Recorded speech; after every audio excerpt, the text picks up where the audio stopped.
Two my channel doctor મિતિસ corner Gujarati. મારું નામ છે ડૉક્ટર મિતન। આજે હું વાત કરવાની છું સ્નોરિંગ એટલે કે નસકોરાની। હવે તમે બધા જ જો રાત્રે સૂવા જાઓ ને તમારી વાઈફ કે તમારા હસબન્ડના નસકોરા ખૂબ જ બોલતા હોય ને તમારી નીંદ એકદમ જ ખરાબ થઈ જતી હોય ને તમને ઊંઘ ના આવતી હોય તો એનું શું કારણ હોઈ શકે જેથી તમે તમારા નસકોરા આટલા બોલતા હોય કે એવું તમને લાગતું હોય? તો સૌથી પહેલું કારણ તે હોઈ શકે કે તમારું વધારે પડતું વજન। જો તમે ઓબેઝ હોય તો તમારા નસકોરા વધારે બોલી શકે છે। પ્લસ તમારે વધારે કોઈપણ પ્રકારની જો દારૂ પીવાની અથવા તો સિગરેટ કે કોઈપણની આદત હોય તો પણ નસકોરા બોલી શકે છે, તો એ આદત તમારે છોડવી જોઈએ। ત્રીજું કારણ એવું બી હોઈ શકે કે જો તમે રાત્રે સૂવા જાઓ એ પહેલાં 2 થી 3 કલાક પહેલાં જો તમે દારૂ પીધો હોય કે આલ્કોહોલ લીધો હોય તો પણ તમારા નસકોરા વધારે બોલી શકે છે। એ દૂર કરવા માટે તમારે હંમેશા 2 કલાક પહેલાં સૂવાના 2 કલાક પહેલાં દારૂ લેવાની આદતને છોડવી જોઈએ।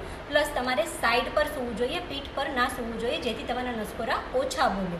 આ ઉપરાંત તમારે તમારું વજન જે ખૂબ જ વધારે હોય તો એને ઓછું કરવાની પૂરી કોશિશ કરવી જોઈએ। પ્લસ તમારે પૂરતી ઊંઘ લેવાની કોશિશ કરવી જોઈએ। જો તમારી અધૂરી ઊંઘ રહેતી હોય તો પણ નસકોરા બોલી શકે છે।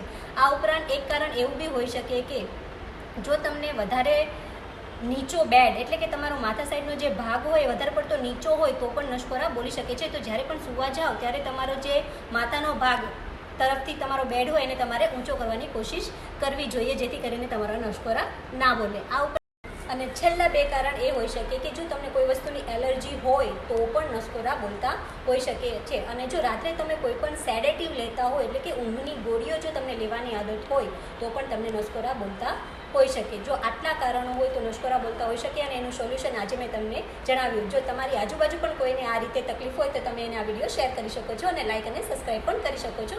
આવા જ તમારા માટે નવા વિડીયો હું લઈને આવતી રહીશ।